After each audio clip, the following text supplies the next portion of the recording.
Welcome to The Explainer. Today we're going to get a little weird. What if your coffee cup has an opinion about you? What if you're just a pixel trapped inside a box? We're about to explore what reality looks like from the perspective of pens, skeptics, and, yep, even cats. So let's just dive right in with this wonderfully strange question that comes from a very unexpected source, a pen. It asks, would one not wish worlds just spring up from words? I mean, think about it. Words and worlds are only one letter apart. That little observation really sets the stage for everything that's about to follow. And that one question just blows the doors open for our first section here. The source material imagines this world where the inanimate objects all around us, well, they're not so inanimate after all. They have thoughts, they have doubts, and they have some seriously deep philosophical questions of their own. You can just feel the pen's thoughts kind of spiraling outwards, right? It goes from the simple power of writing to this huge responsibility of creation. It's asking, what happens if the worlds you write down suddenly become aware of themselves? And what if they don't exactly like the reality you've created for them? It's like a creator's worst nightmare. And it makes you wonder, where does consciousness even begin? But, it's not like every object is having a full-blown existential crisis. Take this coffee cup, for example. It has this surprisingly grounded, almost humble self-awareness. It knows it's basically a tool for fighting sleepiness, and it's not afraid to admit that, honestly, the cat is way more interesting. There's a certain wisdom in just knowing your place in the universe, isn't there? And this whole idea of perspective is a perfect lead-in to our next section. We're going to shift from the inner thoughts of objects to how our literal, physical point of view can completely change our entire reality. So first, we hear from this character called the Tall Sprite, who talks about the amazing advantage of hype. From way up there, if you just squint a little, the whole world opens up. Buildings aren't barriers anymore. It's a perspective of possibility, of seeing the bigger picture. But then, right away, another voice jumps in. We'll call them the skeptic, and they completely push back on that. They ask, why is everyone so obsessed with moving, with seeing what's next? This voice finds just as much, maybe even more, meaning in just being still. Not in looking over the wall, but in truly seeing the individual bricks it's made of. And this, right here, just lays out the central conflict of this section perfectly, doesn't it? Is a meaningful life all about the broad view? Progress, ambition, seeing over obstacles? Or is it about the focused view, appreciating the small stuff, questioning the need to always be busy, and finding the entire universe in a single brick?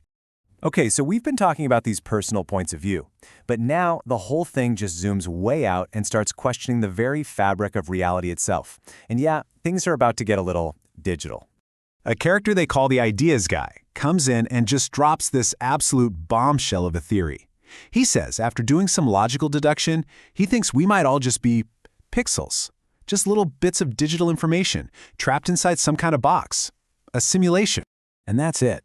The question just hangs there in the air. Are we? It is a deeply unsettling thought. Just look around you right now. How can you be so sure? The source doesn't give us an answer. It just makes us sit with that possibility. Okay, hang on. To really get what the next character is so afraid of, we need a super quick technical term. In the world of computers, null isn't the number 0. It's the complete absence of value. It is, quite literally, nothing. Emptiness. And that is the terrifying question being asked by, of all things, a floating skull.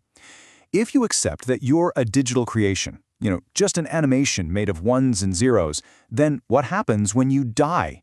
Do you just get deleted? Do you become null? It's the ultimate existential dread for the digital age. So, okay, let's just take a breath. We've got pens questioning creation, sprites and skeptics arguing over perspective, skulls fearing digital oblivion. In the middle of all this philosophical chaos, where can you possibly find a clear point of view? Well, it turns out the answer might be in the quietest corner of the room.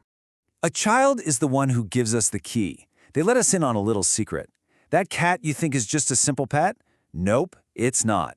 It understands everything. It's like an anthropologist in a fur coat, just silently studying all of our bizarre human behaviors. At first, the cat plays its part perfectly. It gives us exactly what we expect, just a simple, innocent meow. But then, the mask slips. The cat just drops the whole act.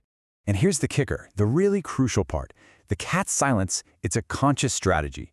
It chooses not to speak so it can ignore what it calls our inane chatter and keep up its image as this simple, wholesome creature. And that gives it the freedom to just watch us without getting tangled up in all the messy baggage of words. Its silence isn't ignorance. It's a position of incredible power. All right, so after hearing from pens and skeptics and skulls and now cats, where does this strange symphony of voices ultimately leave us? An elder character offers one last, kind of beautiful idea. They suggest that what holds all these wildly different perspectives together is an unspoken rhythm, a shared fading memory of other places, other worlds. It's this gentle, common beat that we all subconsciously follow, and it's what allows us all to coexist. And that leaves us with this final, really provocative thought. If reality is just this collection of subjective views, all held together by some faint rhythm, then maybe the most meaningful thing we can do is to choose our own perspective, to consciously pick our own illusion and decide what we're going to believe in. So the real question isn't what is real, but what reality will you choose to feed?